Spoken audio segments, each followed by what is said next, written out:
This is Jazz and Lucy, my two dogs. This area we live in is very highly populated, and in this episode I'm going to be telling you about a Bigfoot story where a Bigfoot came into this highly populated area and how I think it got into this area.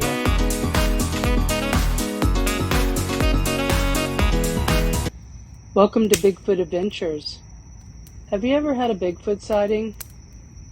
If you have and you don't want to let anybody know that it was you that saw him, or you're afraid to tell your story because you're afraid of you being made fun of, I'd be glad to tell your story for you. All you have to do is email me your story at bigfootadventures411@gmail.com.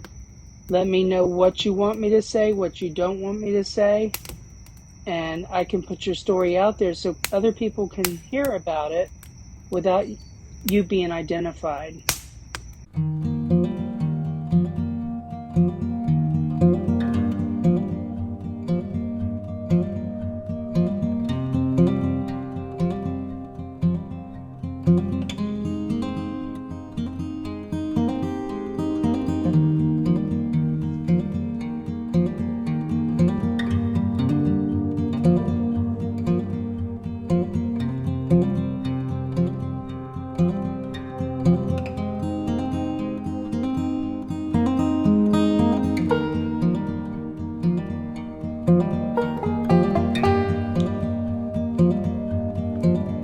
I hope you and your family had a happy 4th of July. This story, like I said, is in a populated area here in Florida, in Central Florida. And the thing about this happened in August of 2013.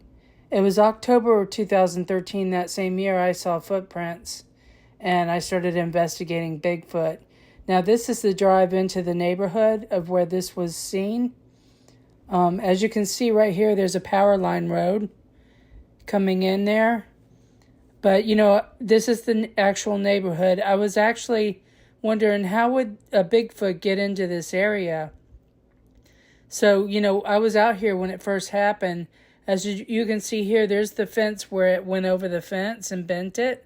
This woman came out for a cigarette at 1:30 in the morning, and it was drizzling rain out, and smelled something horrific and heard a bunch of noise and rattling and saw this Bigfoot that jumped over that fence and went into the woods.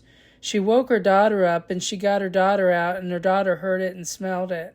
She never saw it, but the mother saw it for sure.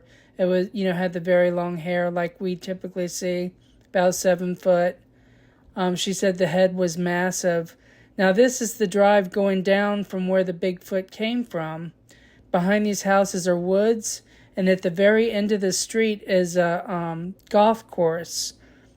Well, I'm going to take you into the school of where this thing came through.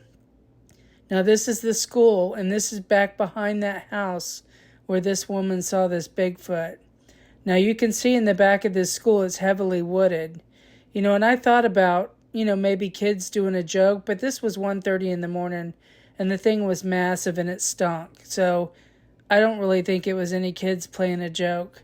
But I kept thinking, how would a Bigfoot get in here? Because there's Tampa Bay on the other side and a golf course. How would he get in here? So this is the wooded area where I think he came through, right there, that goes up behind that school. Now right over here is a golf course. The very first time I went out and investigated this, right after it was on the news, I saw this golf course fence pushed down just like the other fence. Now, they have since repaired it, so I can't show you that now. But there was definitely a bent down section that led right into those woods that went right into the back of those houses where this woman saw this thing. I think he snuck in on the edge of Tampa Bay in the shallow waters, came out on this golf course, was able to sneak through and then into that wooded area. And I think he was looking for a greenway to get through and didn't realize he was coming up on a peninsula that was highly populated. Now you can see behind those houses, there's the bay right there. And this is the other side of the highway where I came in off of, where the power line runs. Now it's built up since then, obviously, but He could have came in this way, but I don't see him coming in this way. I see him coming in through the bay and through the golf course and up that way. And if you see up by East Lake, that's all wooded, and you can see the red dot. That's where he was seen. So I think he came in down the edge of Safety Harbor down into there. That's what I think, because further up to the right of East Lake is a green swamp and a lot of other wilderness areas where he could have came in out of. That's just my theory. I don't know if that's the truth, but that's what I think. I think he came in from those wooded areas and maybe was lost and couldn't find his way and ended up behind this lady's house. Now, she said she felt like she saw him running before. But this is what Tampa Bay is like right here. Thank you for watching. I appreciate you watching and listening to my stories.